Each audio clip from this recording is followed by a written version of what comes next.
Ok, segunda Tesalonicenses 2:4, no sé si lo tenés por ahí a mano, Wilson. Dice, el cual se opone y se levanta contra todo lo que se llama Dios o es objeto de culto, tanto que se sienta en el templo de Dios como Dios, haciéndose pasar por Dios. Ok, la pregunta que tenemos que hacernos es, ahí está hablando de un tercer templo, que yo no veo que digan un tercer templo ahí.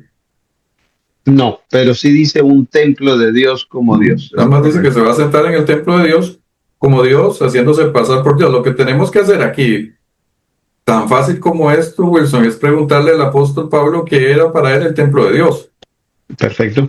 Nada más es eso. Vamos a preguntarle a Pablo en 1 Corintios.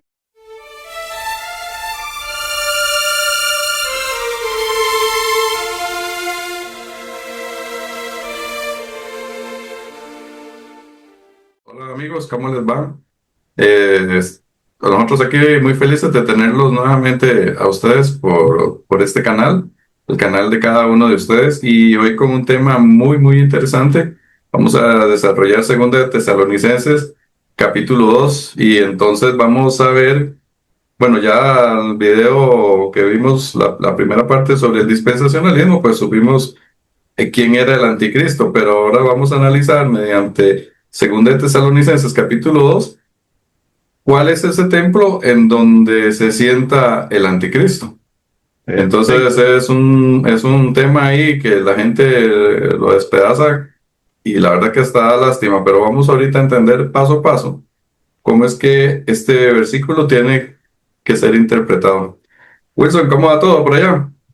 Hombre, Luis, genial aquí, gracias a Dios, contentos, una vez más aquí desde la vista del parque de El Cocora en Colombia, una vez más, que queremos que ustedes alguna vez, si van a Colombia, vayan a lo que se conoce como el Eje Cafetero y allí van a conocer un parque espectacular donde hay unas palmeras que son las más altas del mundo.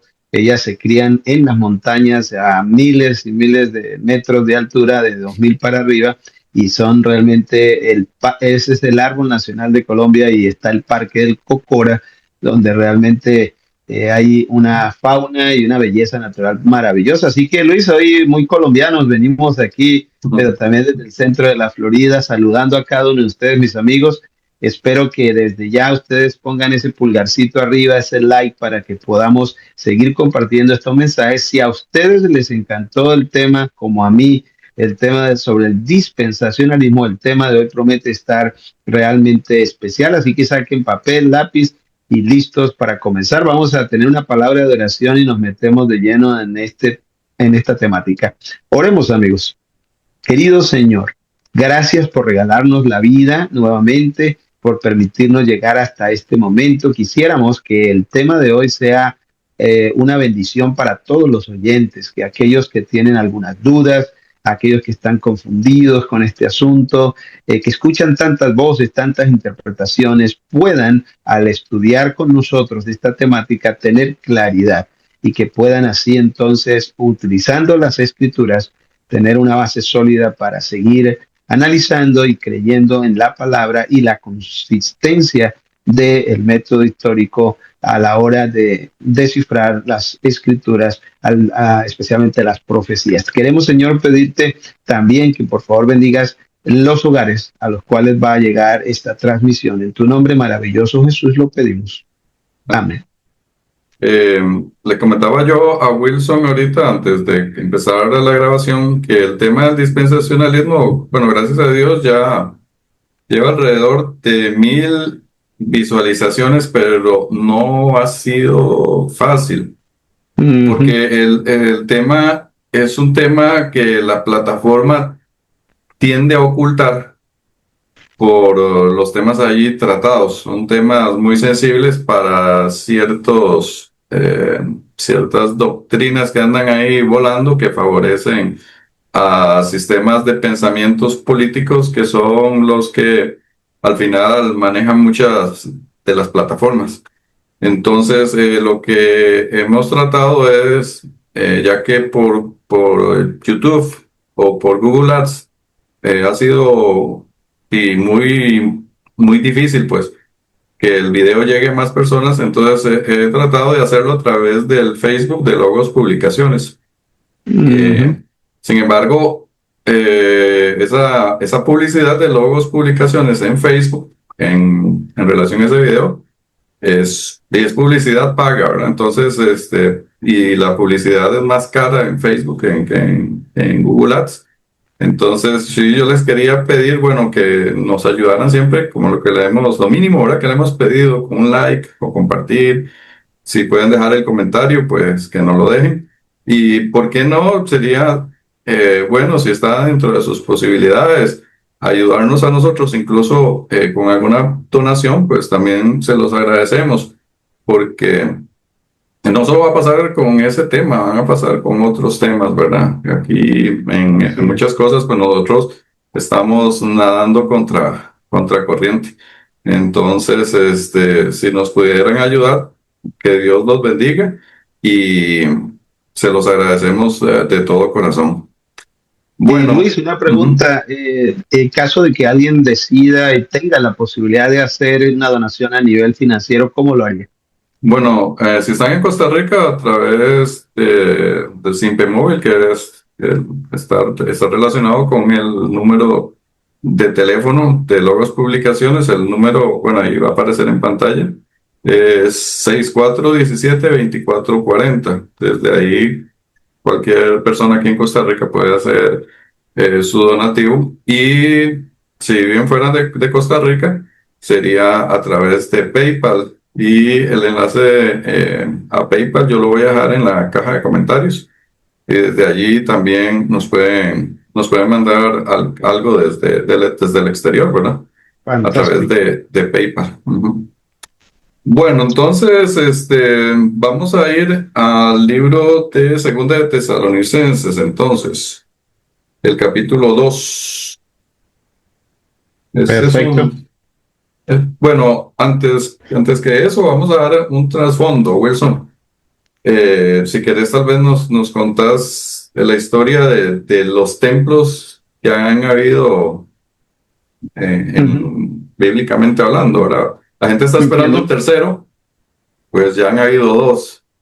Entonces, tal vez si nos podrías hablar ahí un poquitito sobre el asunto de los templos. Claro que sí. Bueno, valdría la pena, amigos, recordar que antes de cualquier templo macizo, sólido, estaba lo que se conocía como la tienda o tabernáculo del desierto. Esto fue lo primero que el Señor le pidió a Moisés allí en el monte Sinaí para que entonces construyera esta tienda, este tabernáculo movible, por cierto. Y ellos se movían a lo largo de la peregrinación en el desierto y hasta el tiempo de Salomón, cuando Dios le permite al gran sabio crear o construir un templo ya macizo, sólido, una belleza, era una verdadera obra arquitectónica que fue realizada en tiempos y por el rey Salomón. Luego este templo fue destruido. Este templo fue destruido en varias de las invasiones que tuvieron, especialmente con los babilónicos, hasta los vasos y los artículos del templo fueron llevados a Babilonia por Nabucodonosor. Tiempo después se reconstruyó, se le conoció como el segundo templo, ese templo, el templo de Zorobabel, un templo realmente también muy bonito, pero jamás se le igualará en cuanto a gloria, en cuanto a magnificencia y belleza arquitectónica al templo de Salomón. Algunos de los viejitos de la época, cuando vieron el nuevo templo, se llenaron de nostalgia de saber que no era tan hermoso, no tan precioso, pero había una profecía, y es que en ese templo vendría la gloria de Dios y estaría Te lo allí. leo aquí, Wilson Carrerón, Sí, por cierto, eso que perfecto. estás mencionando. Está en Ageo capítulo 2.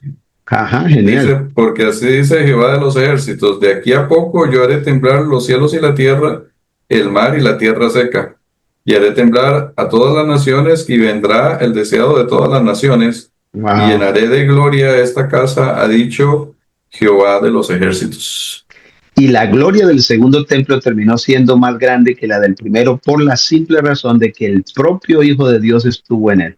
Y como todos sabemos, el propio Hijo de Dios lo visitó, un templo que después de Zorobabel hasta el tiempo de Jesús, pasaron muchos siglos y, por ejemplo, Herodes fue el que en el tiempo del contemporáneo de Jesús estuvo reparándolo y arreglándolo, no construyéndolo, sino reparando y embelleciéndole. Este fue el templo que Jesús en capítulo 23 y capítulo 24 de San Mateo profetizó que no quedaría piedra sobre piedra. Y esto la historia lo corrobora en el año 70 después de Cristo, cuando los romanos, a mando de Vespasiano, terminaron destruyendo ese templo y como el Señor lo había profetizado, no quedó piedra sobre piedra. Y entonces, desde allí, desde el año 70 hasta la fecha, no tenemos ningún otro templo. En la palabra de Dios no aparece ningún registro de que se va a volver a reconstruir un templo similar a los anteriores, pero hay millones que creen que sí va a ser, y una de las razones está en una interpretación extraña de Segunda de Tesalonicenses capítulo 2. Así que eso es lo que vamos a estar mirando, porque es lo que dice que se tiene que construir un tercer templo. Vamos a ver cuán cierto y cuán bíblico es todo esto. Entonces, bueno, si ya había profecías sobre el primer templo, sí, Dios lo había profetizado antes que se construyera. Hubo una profecía para un segundo templo, pero no hay ninguna profecía para un tercer templo. Correcto. ¿Verdad? Y siempre es bueno hacerle saber a las personas que en la ley ritual,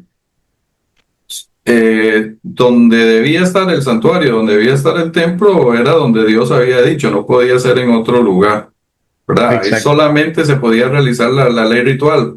Fuera del templo, fuera de Jerusalén, eso era abominación, porque Dios decía que la ley ritual se celebraba solamente allí. Luis, hablando de ese aspecto, me gustaría también mencionar que es un detalle clave en lo que acabas de decir. Ley ritual significan sacrificios de animales, y estos sacrificios de animales tienen que ver con derramamiento de la sangre de los mismos. Se llevaba dentro del lugar santo, luego del lugar santísimo de lo que era el templo, una vez al año, y todos estos ritos, todas estas ceremonias rituales o la ley ritual terminó con la muerte del Señor Jesucristo. Entonces es importante eso, porque si hubiese un tercer templo, ¿para qué sería? ¿Volver a realizar sacrificios? Esto es interesante. Sí, eso, bueno, hasta ahora, como vimos en el tema primero del dispensacionalismo, pues es una idea del dispensacionalismo en que la dispensación de la ley está pausada y en la mente de ellos se va a reactivar cuando se construya el tercer templo y para que los judíos sigan haciendo ahí sacrificio, pero eso se llama en la Biblia abominación, ¿verdad? No, ya la muerte de Cristo sirvió para que cualquier persona se salve, sea un judío, sea de donde sea. La salvación está garantizada a través de Cristo Jesús. La salvación por las obras de la ley no ha existido y no existirá. Siempre la salvación fue por la fe. La ley ritual era la forma en que Dios le dio al hombre en el antiguo pacto para que expresara la fe en el futuro sacrificio de Cristo Jesús. Entonces, no tiene base bíblica el que haya un tercer templo para volver a hacer sacrificios, porque eso se llama abominación. Entonces, ¿de dónde viene esta idea? Pues ya la vimos nosotros la primera vez. Esta idea viene del dispensacionalismo, y el dispensacionalismo necesita de un tercer templo. Entonces, lo que hacen es torcer los textos hasta donde puedan para decir que hay un tercer templo profetizado. Y el clásico es 2 Tesalonicenses capítulo 2. Vamos a, Wilson, ahí a leer hasta del 2, 2 Tesalonicenses 2, del 1 al 9, por favor. Y vamos a leerlo de corrido y luego vamos a ir analizando el texto poco a poco. Perfecto. Dice así la palabra del Señor: pero con respecto a la venida de nuestro Señor Jesucristo y nuestra reunión con Él, os rogamos, hermanos, que no os dejéis mover fácilmente de vuestro modo de pensar, ni os conturbéis, ni por espíritu, ni por palabra, ni por carta, como si fuera nuestra, en el sentido de que el día del Señor está cerca. Nadie os engañe en ninguna manera, porque no vendrá sin que antes venga la apostasía y se manifieste el hombre de pecado, el hijo de perdición, el cual se opone y se levanta contra todo lo que se llama Dios o es objeto de culto, tanto que se sienta en el templo de Dios como Dios, haciéndose pasar por Dios. ¿No os acordáis que cuando yo estaba todavía con vosotros os decía esto? Y ahora vosotros sabéis lo que lo detiene, a fin de que a su debido tiempo se manifieste, porque ya está en acción el misterio de la iniquidad, solo que hay quien al presente lo detiene hasta que él a su vez sea quitado de en medio. Y entonces se manifestará aquel inicuo a quien el Señor matará con el espíritu de su boca y destruirá con el resplandor de su venida. Inicuo cuyo advenimiento es por obra de Satanás, con gran poder y señales y prodigios mentirosos. Ok, bueno, entonces, este texto indiscutiblemente nos está poniendo como primer punto la venida de Cristo Jesús, ¿verdad? Eso es lo primero que debemos nosotros notar. Primera de Tesalonicenses o Segunda de Tesalonicenses es la secuencia de la primera carta. Hubo algunas cosas en la primera carta que escribió Pablo a los tesalonicenses que quedaron allí dando vuelta en la mente de los hermanos.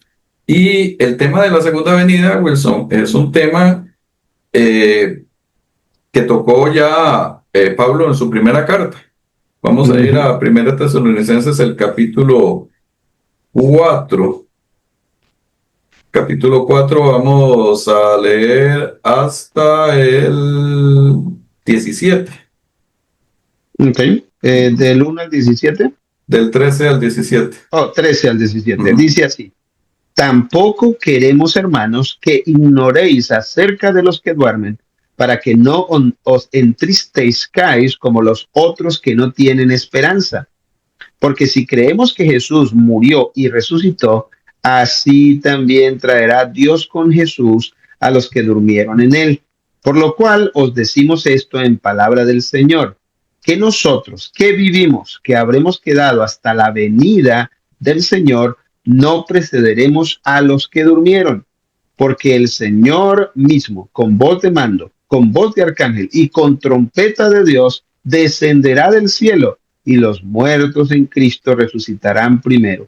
Luego nosotros, los que vivimos, los que hayamos quedado, seremos arrebatados juntamente con ellos en las nubes para recibir al Señor en el aire, y así estaremos siempre con el Señor.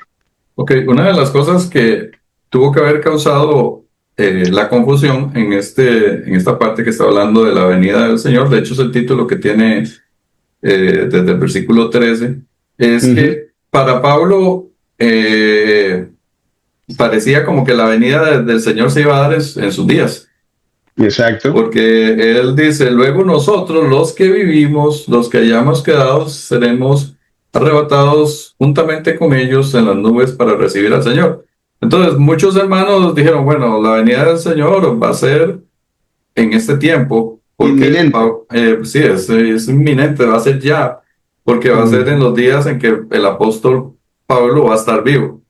Era una forma en la que ellos lo interpretaron. Quizás era alguna esperanza que tenía el apóstol Pablo o una forma de decir, pero esto es lo que va a aclarar el apóstol Pablo en la segunda carta a los tesalonicenses. Porque como vamos a ver ahorita en la segunda carta a los tesalonicenses, esto de la venida del Señor sirvió para que algunos metieran ciertas cosas dentro de la iglesia. Y entonces Pablo se vio obligado a ampliar el tema de la venida del Señor en segunda de Tesalonicenses, el capítulo 2. Bueno, en el versículo 13, lo que podemos nosotros notar es que lo que está haciendo Pablo es poniendo énfasis, entonces, como dije antes, en la resurrección, ¿verdad? Entonces dice, tampoco queremos, hermanos, que ignoréis acerca de los que duermen para que no os entristezcáis como los otros que no tienen esperanza. Porque si creemos que Jesús murió y resucitó, así también traerá Dios con Jesús a los que durmieron en él. Bueno, en esto lo que la gente ve es que cuando Cristo venga va a traer la gente que está en el paraíso con Jesús. Pero lo que no está notando la gente es que lo que está haciendo es una comparación entre lo que sucedió con Jesús con lo que va a suceder con los justos. ¿Qué sucedió con Jesús? Pues bien lo dice el versículo 14, porque Jesús murió y resucitó. Así es. Y lo que está diciendo Pablo es que de la misma manera que Jesús murió y resucitó y fue al Padre, así también los justos muertos van a resucitar y van a ir al Padre. ¿Ya? Muy distinto, sí, claro. Sí, es completamente, es algo que lo pasan de lejos. Ahora, el verbo traerá es lo que más confunde a la gente, pero es que Dios traerá de la muerte a los justos para llevarlos al cielo, de la misma manera que sucedió con Jesús. El traer no es que se viene con ellos, sino que los va a volver a la vida. Exactamente. Y aquí tengo una versión, esta es una versión de una Biblia, una versión bíblica de la palabra, que es una edición española. Ve cómo lo traduce aquí. Hermanos, no queremos que ignoréis la suerte de aquellos que ya han muerto. El versículo 13. Así que no estaréis tristes como los que carecen de esperanza. Nosotros creemos que Jesús ha muerto y ha resucitado, pues igualmente Dios llevará consigo a quienes han muerto unidos a Jesús. Eso es lo que quiere decir el texto. No es que va a traer a nadie el paraíso, porque ya vimos en el tema del estado de los muertos, que nadie va al cielo apenas muere. Ajá, exactamente, ¿verdad? Ok, entonces este tema de la venida del Señor, pues tenía a los hermanos un poco confundidos, por eso de que dijo Pablo de que iba a ser aparentemente cuando Pablo todavía iba a estar vivo, ¿verdad? La venida de Cristo. Entonces, ya con este contexto podemos entonces ir a 2 de Tesalonicenses, el capítulo 2. Bueno, dice el versículo 1, pero con respecto a la venida de nuestro Señor Jesucristo y nuestra reunión con Él, os rogamos, hermanos, que no os dejéis mover fácilmente de vuestro modo de pensar, ni os conturbéis. Ve qué interesante, Wilson dice, ni por espíritu, ni por palabra, ni por carta, como si fuera nuestra, en el sentido de que el día del Señor está cerca. O sea, aquí sí hubo algo en la iglesia de Tesalónica con respecto a lo que Pablo había dicho en cuanto a la segunda venida. Los hermanos interpretaron, otros se aprovecharon y comenzaron a escribir cosas aparentemente con cierta autoridad que no era la que era, ¿verdad? Entonces Pablo comienza entonces a aclarar el asunto. Esto es muy interesante porque se parece mucho a lo que sucede con la carta de 1 Corintios y 2 Corintios. Pablo escribe la segunda. Luis, me parece interesante que él de paso abre la situación a algo aún más abarcante, al decir ni por espíritu, ni por palabra, ni por carta como si fuera nuestra, hablando de que no solo lo que ya había pasado, sino lo que podría seguir pasando, que no se dejaran, aún así apareciera un espíritu, un ángel, alguien con un mensaje supuestamente angelical o celestial, tremendo, porque realmente no necesariamente podríamos decir que eso era lo que había pasado, pero él se atreve a avanzar hasta ese aspecto para terminar de dando esta advertencia. Y sabes algo que más me parece interesante, Luis, es que esa frase cuando él dice los otros, los que quedemos vivos, creo que eso fue lo que facilitó esa especulación escatológica. Ya la venida de Jesús es pronto porque Pablo está vivo y por lo tanto tiene que ser en nuestro tiempo, ¿no? Sí, sí. Entonces Pablo va a dar ciertas cosas que se tienen que dar para que Cristo venga. Entonces, o sea, da más pistas. No solo va a hablar de la venida de Jesús ni la resurrección de los muertos, sino que va a dar citas o casos específicos de cosas que tienen que ocurrir antes de la venida de Cristo Jesús, ¿verdad?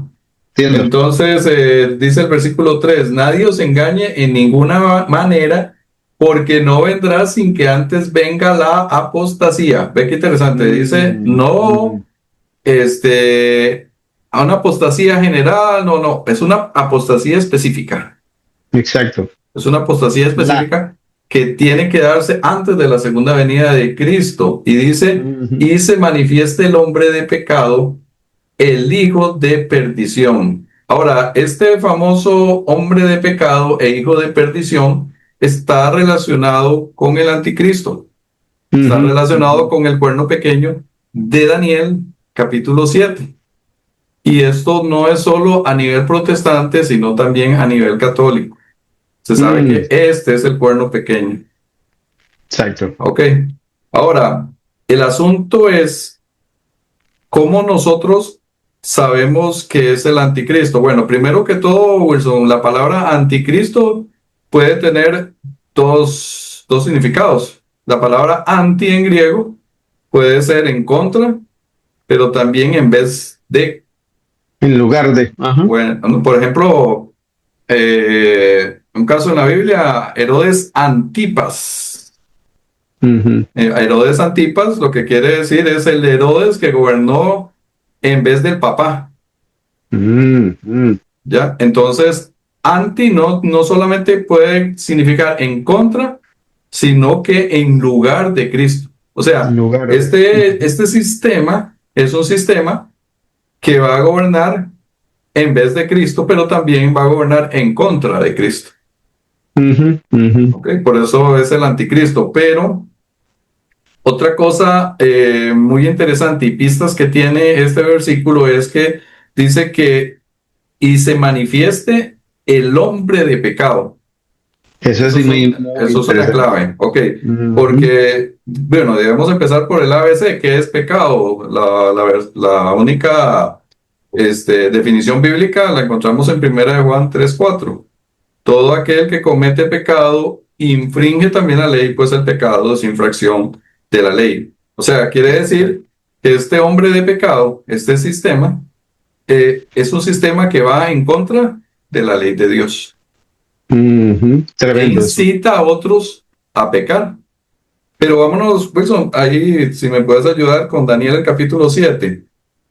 Daniel 7, 24 y 25, donde nos habla del anticristo en el libro de Daniel, que ahí es identificado como el cuerno pequeño. ¿Qué cosas hace el anticristo? En Daniel 7.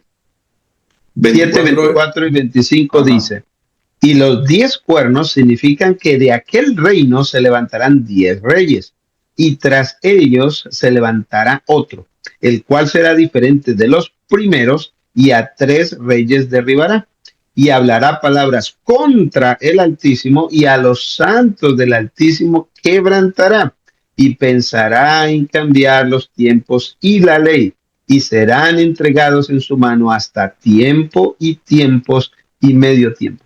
Ok, ya que el cuerno pequeño es también identificado como el anticristo,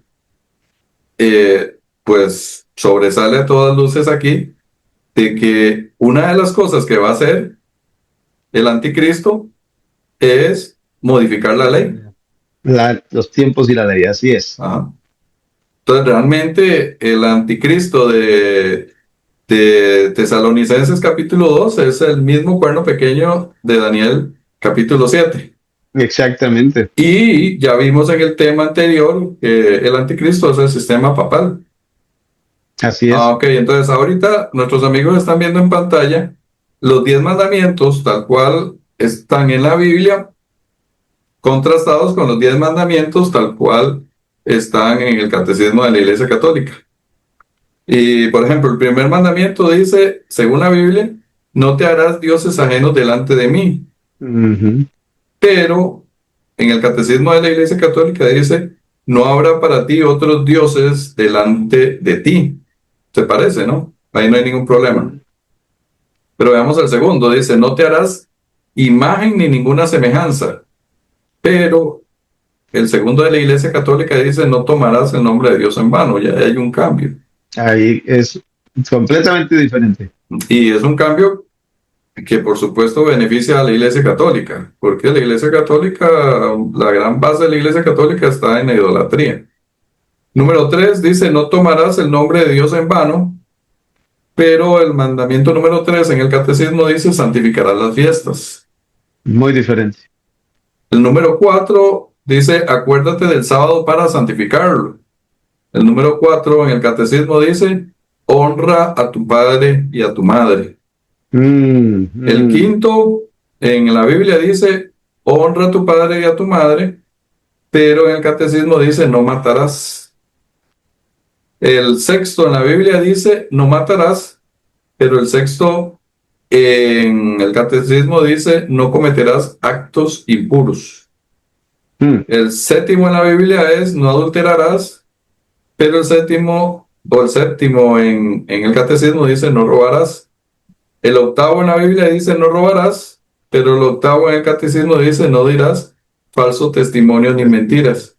En la Biblia el 9 es, no mentirás, pero el 9 en el catecismo es, no consentirás pensamientos impuros. Y el número 10 en la Biblia, no codiciarás. Y el número 10 en el catecismo dice, no codiciarás los bienes de tu prójimo o de tus prójimos. Entonces, que hubo un cambio, ¿verdad? Y pues ellos no lo ocultan, porque en el mismo catecismo de la Iglesia Católica, en el numeral 2066 dice, la división y numeración de los 10 mandamientos ha variado en el curso de la historia. Pero si la Biblia no autoriza en ningún lugar eso. Habíamos visto en varios temas que los 10 mandamientos no pueden cambiar porque son un reflejo del carácter de Dios y Dios no cambia, ¿verdad? El presente catecismo sigue la división de los mandamientos establecida por San Agustín y que ha llegado a ser tradicional en la Iglesia Católica. O sea, vale más la palabra de San Agustín que la palabra del Señor, ¿verdad? Es también de las confesiones luteranas. Los padres griegos hicieron una división algo distinta que se usa en las iglesias ortodoxas y las comunidades reformadas. Y tengo aquí una cita de la pronta biblioteca católica, tomo 2, artículo Papa. Dice así, el Papa puede modificar la ley de Dios, puesto que su poder no es de hombre, sino de Dios. Y actúa en el lugar de Dios sobre la tierra con plenitud de poder para atar y desatar sus ovejas. Bueno, aquí se está diciendo prácticamente que es el anticristo. Sin duda. Está gobernando en vez de Cristo. Se está descubriendo a sí mismo. Sí, se está descubriendo, no deja nada a la imaginación. Entonces, definitivamente el cuerno pequeño, que es identificado correctamente como el anticristo para prácticamente toda la cristiandad, es el mismo personaje que se menciona en segunda de Tesalonicenses, el capítulo 2 y el versículo 3. Otra frase también importante que nosotros notamos allí en segunda de Tesalonicenses 2:3, dice al final, el hombre de pecado, el hijo de perdición. Hijo de perdición. Eso, hijo de perdición. Ese es un título que solo fue aplicado por una persona más en el Nuevo Testamento. Bueno, de hecho en toda la Biblia se le aplicó a uno, pero también se le aplica al anticristo. Y ese personaje no es otro que Judas. Estaba pensando en Judas Iscariote. Judas, sí, si querés me buscas ahí Juan 17:12, por favor. Juan 17:12. O sea, si nosotros analizamos la vida de Judas es un reflejo del anticristo. Muchas de las cosas que hizo Judas las va a hacer el anticristo o las hace el anticristo. Dice Juan así, 17:12. cuando estaba con ellos en el mundo, yo los guardaba en tu nombre. A los que me diste, yo los guardé. Y ninguno de ellos se perdió, sino el hijo de perdición, para que la escritura se cumpliese. Entonces, analicemos la vida del hijo de perdición, de Judas, y veamos cómo lo podemos comparar con el sistema papal. Okay. Primero que todo, Judas no era una amenaza que venía externamente, sino que estaba metido dentro del grupo de Jesús. El hombre de confianza era el tesorero del grupo. Ajá. Entonces, este sistema que es identificado como el anticristo no va a venir de afuera, sino dentro del cristianismo, ¿verdad? Al igual que Judas. Luego, este sistema es un poder que codicia el poder político.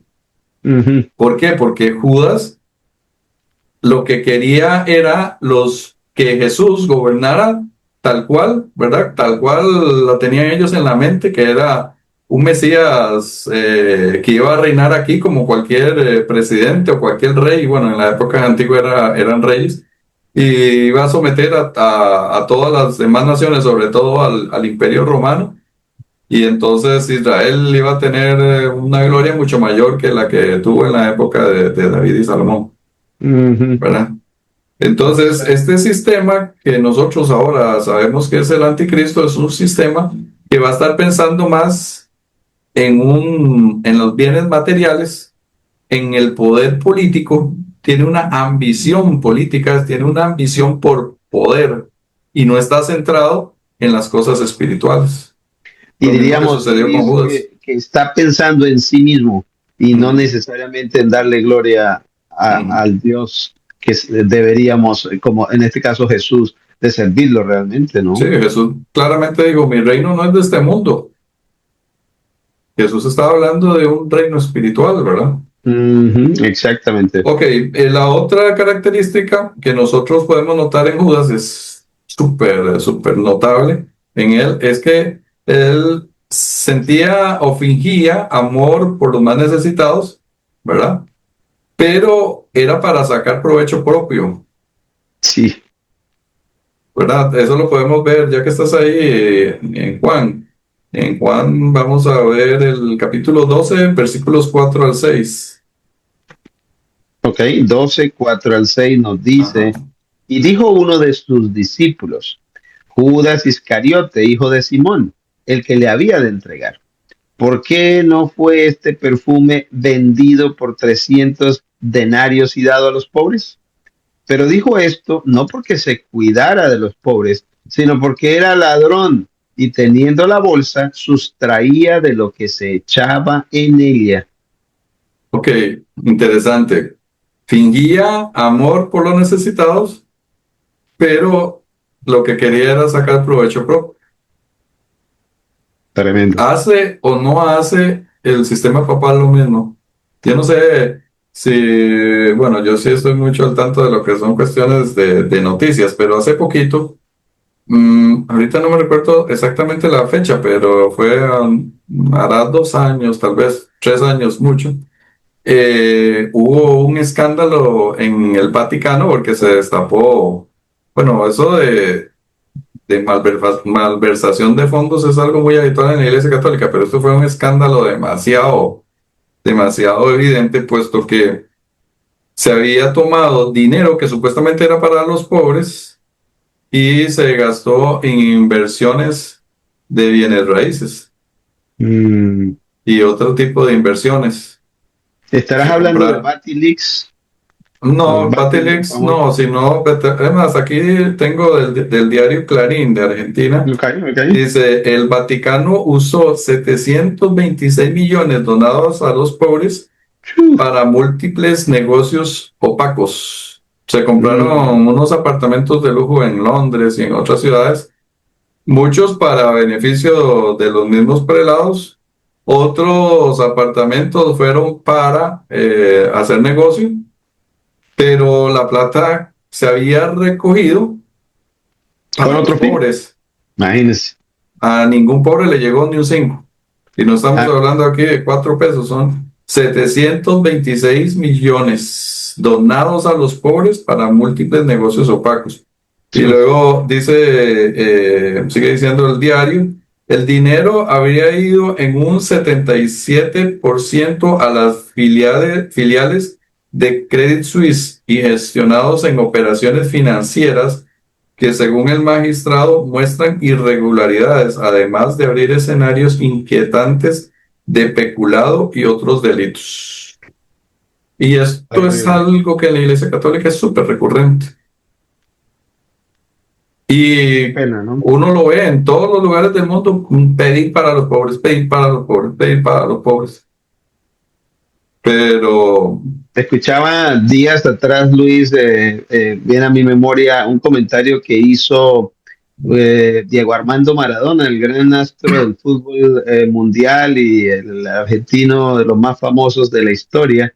Pues dice que él creía en Dios hasta que entró a la Capilla Sistina a ver al Papa, porque después de ver todos esos murales y el techo lleno de oro, se dio cuenta que lamentablemente no estaba llegando el fondo y los dineros de la iglesia a realmente a los pobres. Y a partir de ahí se decidió a hacer lo que terminó siendo un seguidor de izquierda completamente de frente, ¿no? Y eso es lo que decía él en su autobiografía. Entonces, dice uno, bueno, ¿por qué será? Es que el lujo y la ostentación que se sabe hay en el Vaticano y todas sus grandes catedrales no termina llegando a los más necesitados realmente.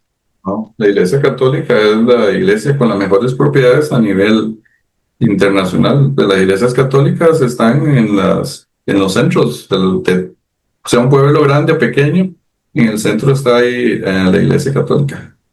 Hmm. La gente tiene cualquier cantidad en bienes, pero siempre están pidiendo para los pobres. Los más Había visto, necesitados. ahorita no tengo aquí el dato, pero que con todo lo que tiene la Iglesia Católica se podría acabar, no sé si eran 2 o 3 veces la pobreza en el mundo, Wow. y todavía están pidiendo plata. Aparte Mm. de que ya ni hablemos de lo que sucede en el Banco Vaticano, ¿verdad? Con todas las lavado de dinero y todas esas cosas que dan, que también, por cierto, hace poco hubo otro escándalo por allí. Entonces, definitivamente, la calificación de hombre de pecado o la comparación entre Judas y este sistema es bastante evidente, ¿verdad? Ok, entonces vamos a ir al versículo principal que tenemos que analizar, que es 2 de Tesalonicenses 2:4. 2 de Ahora, Luis, Tesalonicenses solo 2:4. un detallito que valdría la pena mencionar y es, amigos, no, aquí no estamos tratando de mencionar esto del católico, del catolicismo como tal, estamos hablando del sistema, estamos hablando de lo que es conocido como el papado, que es ese ente rector, regente de la iglesia, eso es lo que estamos aquí discutiendo, no estamos hablando del católico promedio, no, y por favor, quiero que eso quede allí claro porque fácilmente se tergiversa esto pensando que es que estamos hablando del el católico regular y nominal y consagrado a su fe. No, estamos hablando del sistema, Y especialmente. esto no es algo que se nos está ocurriendo a nosotros, esto es algo que se sabe hace siglos y que, como vimos en el primer video sobre el dispensacionalismo, pues hace un poquito más de 100 años la gente cambió la mentalidad porque entre los fines de esa doctrina del rapto secreto y el dispensacionalismo, pues estaba el desviar la atención a la gente sobre estas cosas para que se Ujú. entretuviera con Israel, con el artificial Estado de Israel, para que se entretuviera con un montón de cosas y no pensaran de que el sistema papal es el que identifica en la Biblia como el anticristo, ¿no? Tremendo. Ok, segunda de Tesalonicenses 2:4, no sé si lo tenés por ahí a mano, Wilson. Dice, el cual se opone y se levanta contra todo lo que se llama Dios o es objeto de culto, tanto que se sienta en el templo de Dios como Dios, haciéndose pasar por Dios. Ok, la pregunta que tenemos que hacer, no sé, es ahí está hablando de un tercer templo, o que yo no veo que digan un tercer templo ahí.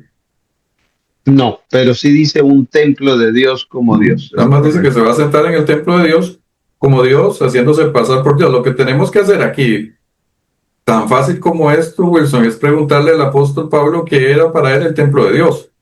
Perfecto. Nada más es eso. Vamos a preguntarle a Pablo en 1 Corintios 3:16 y 17. Primera de Corintios 3, 16 y 17. Pablo, ¿qué es el templo de Dios para usted? Perfecto. 3, 16, 17 nos dice, ¿no sabéis que sois templo de Dios y que el Espíritu de Dios mora en vosotros? Si alguno destruyere el templo de Dios, Dios le destruirá a él, porque el templo de Dios, el cual sois vosotros, santo es. Wow. Ok, entonces, si este versículo que leímos antes de 2 Tesalonicenses, Dios 2:4, está hablando de que el anticristo se va a sentar en el templo de Dios, quiere decir que es un templo de Dios aquí en la tierra, porque sabemos de que hay un templo en el cielo, pero ese es Ujú, un edificio hecho por Dios. Pero ujú, no se está refiriendo en 2 Tesalonicenses 2:4 a ese edificio en el cielo, porque el anticristo está aquí en la tierra. ujú, Entonces, ¿cuál es el templo de Dios aquí en la tierra, según Pablo?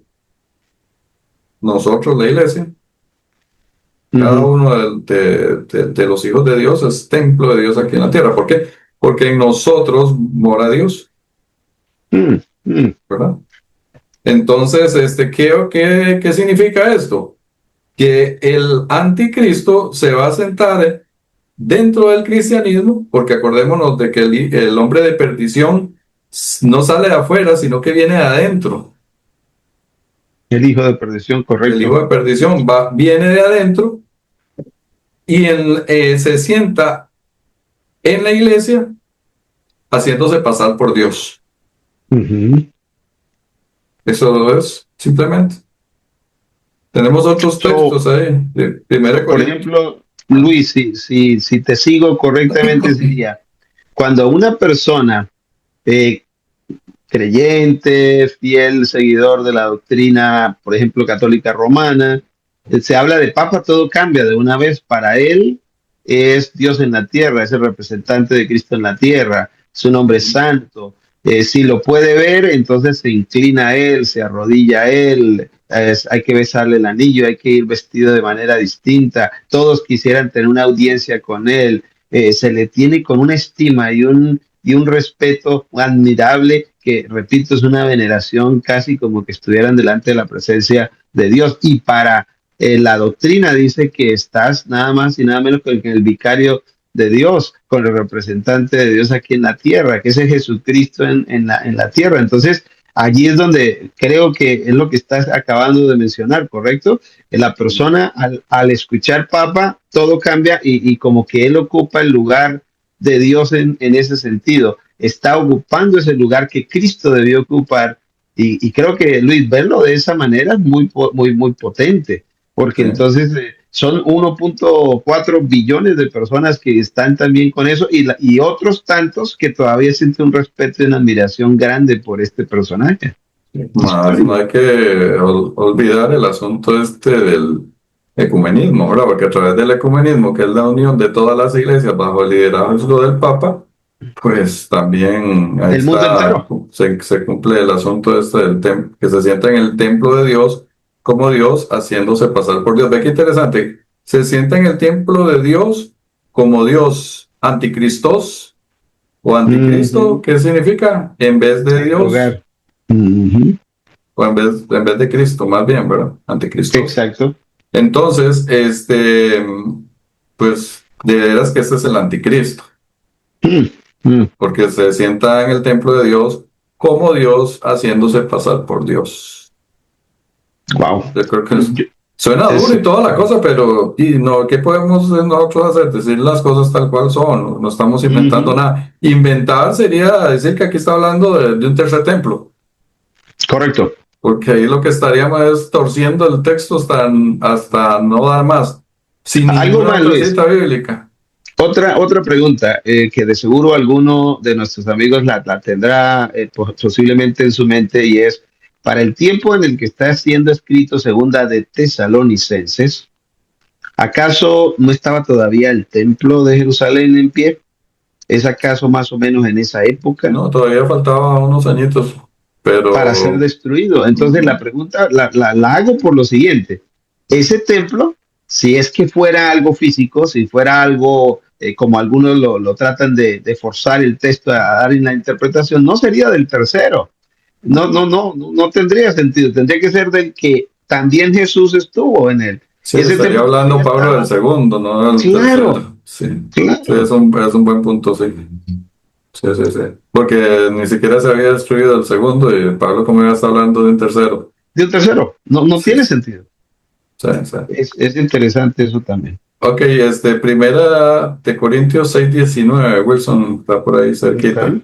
También ahí Pablo nos dice quién es el templo de Dios en la tierra. Ok.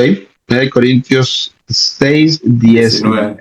Ujú. Nos dice así la palabra de Dios. ¿O ignoráis que vuestro cuerpo es templo del Espíritu Santo, el cual está en vosotros, el cual tenéis de Dios y que no sois vuestros? Está claro también, pero lo mismo, es que para Pablo no, el templo de Dios no era algo físico. Es más, para Pablo ni siquiera el segundo templo que no se había destruido no era el templo de Dios. Sí, sí. Porque ya no tenía la validez No, ya no, después de de la muerte ese de Cristo antiguo. esas cosas quedaron sin valor. Correcto, Eso correcto. quedó sin valor. Mm, Segunda de Corintios 6:16. ok, Segunda de Corintios 6:16 es otro texto de Pablo hablando sobre el templo de Dios. ok, Pues tan 6:16. fácil, sí, tan fácil como preguntarle a Pablo qué es el templo de Dios, ¿verdad? Con solo eso ya sabemos de qué está hablando Pablo. Me gusta esa forma de presentarlo. Preguntémosle a Pablo. Dice aquí, bueno, Pablo, ¿y cuál es? Dice aquí, el verso 16. ¿Y qué acuerdo hay entre el templo de Dios y los ídolos?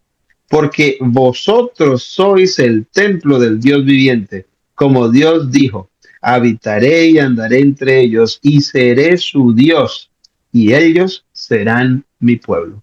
Entonces, no hay que darle mucha vuelta al asunto, ¿verdad? Está súper, súper, pero súper sencillo. Mm, mm, Y lo curioso es que este templo, esta interpretación que es tan sencilla de dar, no se acepta, pero se acepta una trama tan elaborada que no tiene ningún rebuscada. sentido. Y no solo eso, sino que, bueno, aquí nosotros luchamos para poder llevar el mensaje, ¿verdad? Con uñas y dientes. Y a los judíos se les envía millones de dólares de los cristianos sionistas para la construcción de un tercer templo, Ujú, que no han construido porque bueno, se armaría una hecatombe, porque tendrían que quitar la mezquita del Domo Dorado para poder construir el templo, porque ahí es donde se tiene que construir, se tendría que construir un tercer templo. correcto, correcto. Pero son cantidades exageradas de dinero. Ujú, Bueno, realmente que el sistema papal logró su cometido al elaborar el dispensacionalismo. ¿Por qué? Porque ¿cómo gran se llama? mayoría de, La vista del cristiano fue dirigida a ujú, otro lugar, a un lugar sin duda. incorrecto. Triunfaron en sí en esa estrategia. Por eso es que nosotros tenemos que luchar contra viento y marea, pero con la ayuda de Dios, para poder llevar este mensaje, porque Así este es. mensaje es totalmente opuesto al mundo. A Es la tendencia totalmente, mundial, sí. exactamente. Ahora, Wilson, esta palabra templo viene de la palabra griega, de donde viene a su vez la palabra cátedra, Mm, ¿verdad? Y cátedra significa hablar. Pues cuando se dice se va a dar una cátedra, o ujú, sea, es que se va a dar una enseñanza, ¿verdad? Entonces, en este caso, este sistema falso, que es relacionado con el anticristo, pretende hablar y gobernar en nombre de Dios, exacto. ¿verdad? Desde esa silla de poder que tiene dentro del cristianismo. Ujú, Ahora debemos nosotros preguntarnos qué es, según Pablo, lo que estaba deteniendo este sistema, porque este sistema ya estaba en un estado Formación. embrionario, sí, en la época de Pablo, porque ve lo que dice 2 Tesalonicenses 2:6-7, y ahora vosotros sabéis lo que lo detiene, a fin de que a su debido tiempo se manifieste. O sea, ya estaba allí, estaba en el inicio. Porque en el 7 dice, porque ya está en acción el misterio de la iniquidad, solo que hay quien al presente lo detiene hasta que él a su vez sea quitado de en medio. Entonces, ¿qué es lo que lo estaba deteniendo? ¿Por qué no se había manifestado? Bueno, nosotros la respuesta la tenemos en Daniel 7:23-24. Tan fácil como eso. Daniel 7:23-24. O sea, si el anticristo es el que aparece en 2 Tesalonicenses capítulo 2 y es el mismo cuerno pequeño, entonces vamos a ver cuál era el momento en que debía aparecer el cuerno pequeño. Y en el momento en que aparece, ahí tenemos la respuesta de qué era lo que lo estaba deteniendo en la época de Pablo. Perfecto. Dijo así, la cuarta bestia será un cuarto reino en la tierra, el cual será diferente de todos los otros reinos, y a toda la tierra devorará, trillará y despedazará. Y los 10 cuernos significan que de aquel reino se levantarán 10 reyes, y tras ellos se levantará otro, el cual será diferente de los primeros, y a 3 reyes derribará.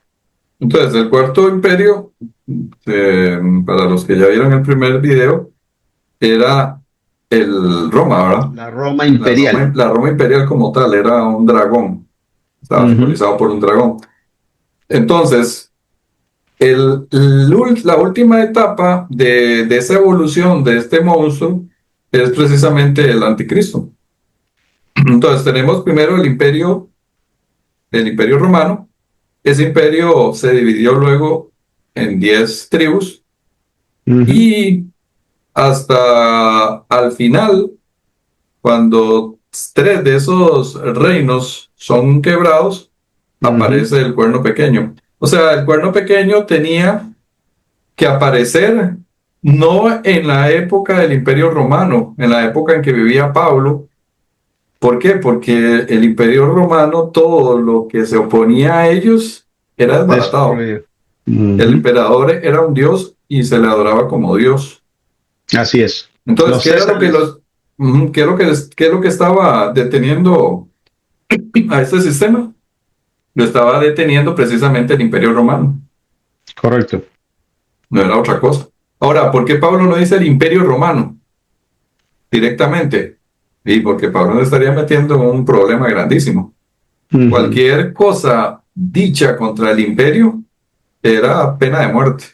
Dios por eso utilizó esas figuras para que se trabajara conociendo la interpretación de la figura, pues ya todos sabían a qué se refería.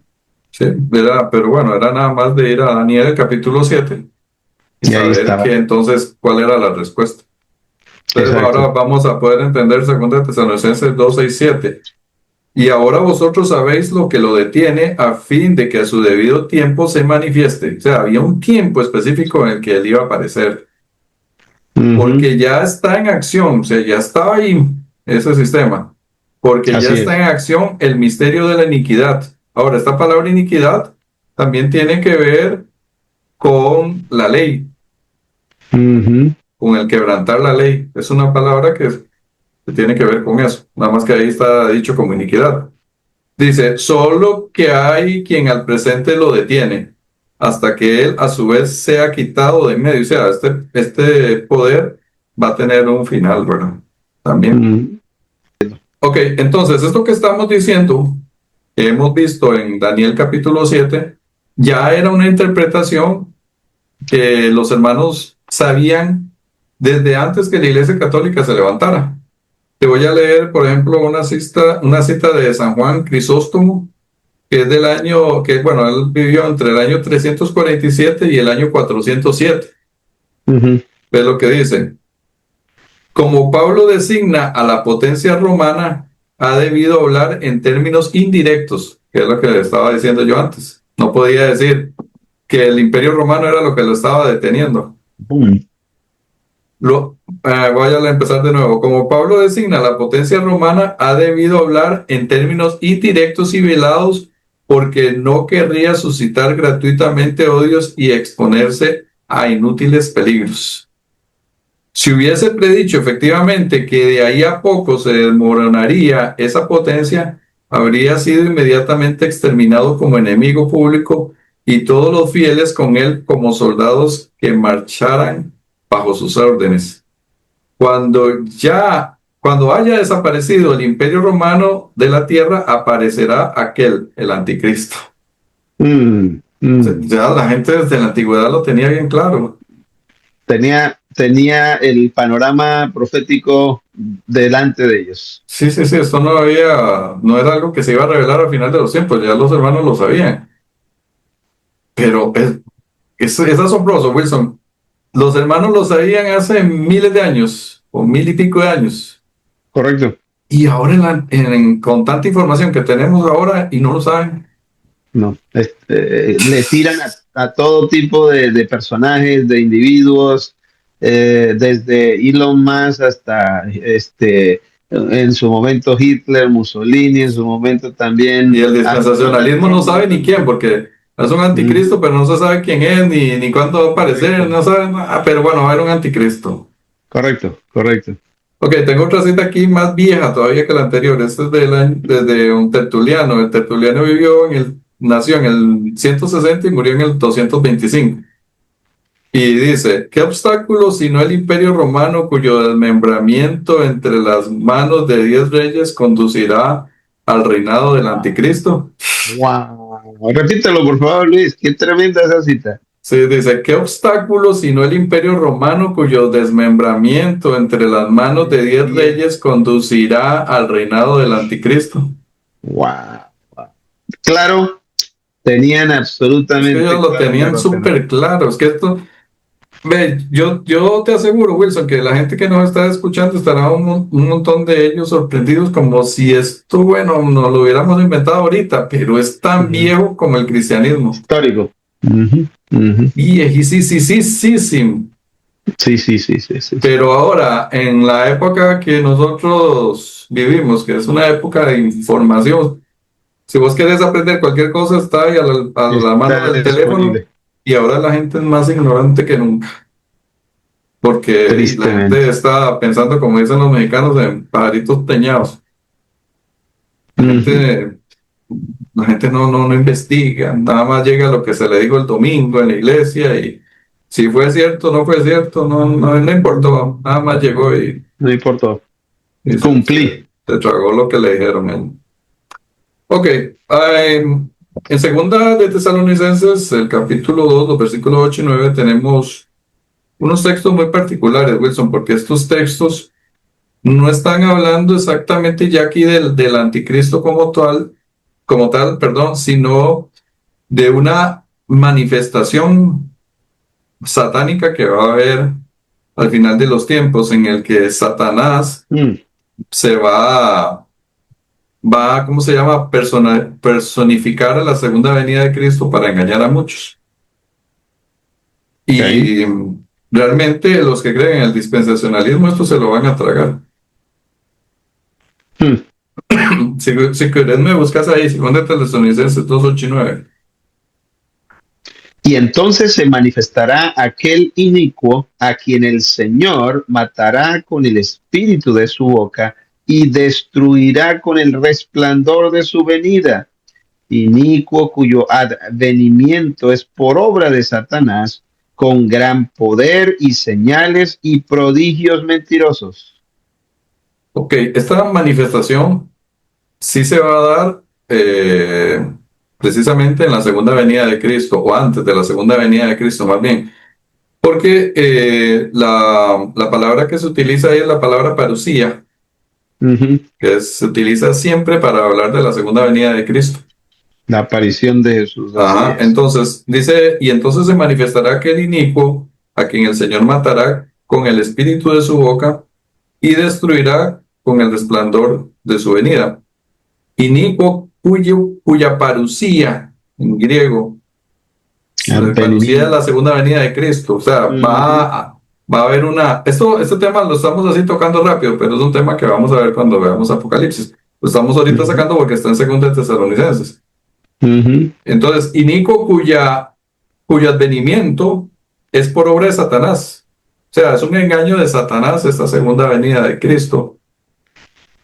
En apariencia, ¿verdad? En apariencia. La falsa venida de Es Jesús. una falsa venida de Jesús. Inicuo cuyo advenimiento es por obra de Satanás, con gran poder y señales y prodigios mentirosos. ¿Verdad? Entonces, este sistema se va a manifestar, bueno, lo que es el anticristo va a estar vivo hasta la segunda venida de Cristo Jesús, lo que tenemos, pero también tenemos un engaño que por supuesto no va a ser falsificado por el Papa, esto tiene que ser un poder sobrenatural y satánico, que va a imitar la segunda venida de Cristo para hacer caer más a la gente, ¿verdad? En el momento más culminante de la historia. Y entonces, me llama mucho la atención porque las palabras que se utilizan aquí, poder, señales y prodigios, en ese mismo orden, esas mismas palabras, pero en griego, se vuelven a mencionar en Hechos 2:22. No sé si lo tenés ahí a mano. Pero Hechos 2:22, pero ahí en Hechos 2:22 está hablando de cosas que hizo Jesús. Lo que quiere decir que estas mismas cosas que hizo Jesús, Satanás las va a falsificar antes de la segunda venida de Cristo. Dice Hechos 2:22, varones israelitas, oíd estas palabras. Jesús Nazareno, varón aprobado por Dios entre vosotros con las maravillas, prodigios y señales que Dios hizo entre vosotros por medio de él, como vosotros mismos sabéis. Son las mismas palabras que utiliza en griego Pablo para decir las cosas que vas a hacer Satanás: poder, señales y prodigios. Nada más que la palabra poder se traduce en hechos como maravillas. Exacto. Pero en griego es la misma palabra. O sea, aquí básicamente lo que nos está diciendo es que va a imitar el carácter de Cristo Jesús, va a hablar como Cristo Jesús, va a decir cosas como dijo Cristo Jesús, pero es un engaño. Porque hay que tener bien en claro, Wilson, que la segunda venida de Cristo, en la segunda venida de Cristo, Cristo no va a tocar la tierra. No viene a caminar, a dar otros chances, a hacer lo que dice Mateo, dice que va a mandar a sus ángeles y va a tomar a sus hijos. La otra cosa es que Cristo volverá al cielo, la iglesia estará con Cristo durante 1000 años, después de los 1000 años Cristo vuelve. Esa es la evidencia bíblica que es. Así es. Y ahí sí va a tocar tierra después del juicio final y todo eso. Entonces, ¿qué es lo importante de esto? Pues que si nosotros no entendemos eso, pues vamos a ser de los engañados. Porque el engaño va a ser tan vívido que si usted no entendió las profecías, como decimos aquí en Costa Rica, se fueron todas. Va a ser con poder, con señales y prodigios mentirosos, que es la partecita al final, mentirosos. O sea, que va a haber un despliegue portentoso de cosas sobrenaturales y grandiosas, que la gente dirá, pues este es Cristo. Cuidado. Por eso es que hay que entender bien las profecías, porque si no entiende bien las profecías y el engaño está a las puertas, es fácil de perderse. Sí, señor. ¿No? Entonces, bueno, el tema, es un tema, por ejemplo, el del engaño de Satanás sobre la segunda venida de Cristo, es un tema que es un poco más allá de lo que estábamos viendo al principio, pero lo mencionamos porque está en Segunda de Tesalonicenses, lo hablaremos algún día cuando toquemos el tema más ampliamente, cuando hablemos del libro de Apocalipsis. Pero bueno, resumiendo entonces, lo que hemos visto hoy, bueno, ya tenemos claro que era el templo de Dios para Pablo. Sabemos ahora qué es lo que estaba deteniendo al anticristo, en la época de Pablo, era el Imperio Romano, y que, bien importante, hay que conectar todo esto con Daniel. Daniel, con el libro de Apocalipsis. Esa es una forma ordenada de entender las profecías. Y mantenerse en ese Y hilo evitar la profético. especulación, porque lo que hay afuera es especulación, es pura especulación. No hay nada más especulativo que el sistema dispensacionalista del rapto secreto. Sin duda. Porque va a haber un tercer templo, ¿cuándo? No se sabe, pero va a haber un tercer templo. Va a haber un anticristo que va a ser un hombre, pero nadie sabe cuál es ese hombre. ¿Quién es? Pero Exacto. sí va a haberlo allá. O sea, no me estás diciendo nada. Nada. Nada Y así concreto. no es. No, estás ¿Qué más? especulando. Y la Biblia no es especulativa. Si nosotros usamos el sistema historicista, no nos vamos a perder porque la misma historia nos va diciendo No, cómo lo va la va cosa. confirmando. Pero si nosotros creemos en el preterismo o el futurismo, estamos especulando Sin duda. Sin duda. totalmente. No sé si tenés algún comentario, Wilson. Sabes, Luis, que más que un comentario, agradecerte por este estudio tan interesante. A mí personalmente me impactaron esas citas que mencionabas de algunos de los padres de la iglesia allá por el siglo quinto, el siglo cuarto, ya tercero. Impresionante, impresionante, porque ellos tenían muy claro el derrotero, no había ninguna oscuridad al respecto, y esto es más que precioso para mí. Y además también ese aspecto de entender al preguntarle al propio Pablo, ¿cuál es el templo de Dios? Porque da allí esa cosita, bueno, ¿cuál sería? Pero está claro, está hablando de la cristiandad, está hablando de cada uno de nosotros. Cuando nosotros dejamos que alguien distinto a Cristo ocupe ese lugar en nuestra vida, en nuestra forma de pensar, en nuestra disposición con respecto a Dios, ahí cometemos un grave error, que nada ni nadie debe ocupar el lugar de Dios. Y cuando dejamos que sea ese alguien a través de un clero, de una doctrina, de una forma de pensar, cuidado, nadie debe ocupar ese lugar. Eso es el anticristo y ya tenemos claro cuál es el anticristo bíblico. Entonces, impresionantemente claro, gracias por eso y me gustó también lo que tenía que ver con esas tres descripciones, una venida falsa de Jesús. Esto es algo tremendo. Va a ser con poder, señales y prodigios, pero mentirosos. Y ahí está la clave, que yo sé que más adelante hablaremos de ello con más detalles en cuanto a otros aspectos de la verdad que rodearán esos momentos. Luis, y tener claro que esto va a ser, esto de 2 Tesalonicenses 2 es en la parucía, es en el advenimiento del Señor Jesús, en ese tiempo también me refiero en cuanto a esa última parte que vimos tremendo. Entonces, es tan interesante, Luis, toda la historia, todo el tiempo que llevamos, no estamos a oscuras, Dios nos ha dejado claro el panorama, no tenemos por qué seguir engañados. Gloria y maravilla, maravillas, ¿no? Bueno, ya este sería el segundo tema sobre el asunto del dispensacionalismo. La próxima semana yo creo que ya nos vamos a meter con el asunto de Daniel capítulo 8. Un poquitico vamos a ver algo sobre la ley ritual, porque Daniel 8 está relacionado con el Yom Kippur. Entonces vamos a analizar ciertas cosas de esa fiesta, ¿verdad? Tan importante, Okay. que todas esas fiestas son proféticas. Sí, sí, No se claro. hacían por hacerlas, son proféticas. Entonces vamos a ver de qué trataban esas fiestas y qué era lo que simbolizaban. Y ya vamos a ir metiéndonos cada vez más en Daniel 8 9 y bueno, el asunto se va a poner más bonito todavía. Más interesante, claro. Sí. Bueno, oremos. Bueno, otra cosa muy importante, que si por favor, otra forma de ayudarnos también es adquirir los libros, ¿verdad? De la Sí, trilogía. claro. ¿Verdad? Entonces, está el libro Dos Verdades Ocultas, el comentario completo de Daniel, el comentario completo de Apocalipsis. Si viven en Costa Rica, a través del WhatsApp que le dimos antes, o Cipre Móvil, ahí también se pueden comunicar conmigo. Si viven fuera de Costa Rica, pueden adquirir los libros a través de Amazon, y para Sudamérica también están en Mercado Libre. Entonces los pueden ordenar allí, tapa dura, tapa blanda, y los pueden comprar también electrónicamente. Oremos Fantástico. entonces y les agradecemos mucho. Amante Padre Celestial, gracias te damos, Señor, por esta oportunidad de estudiar profecía.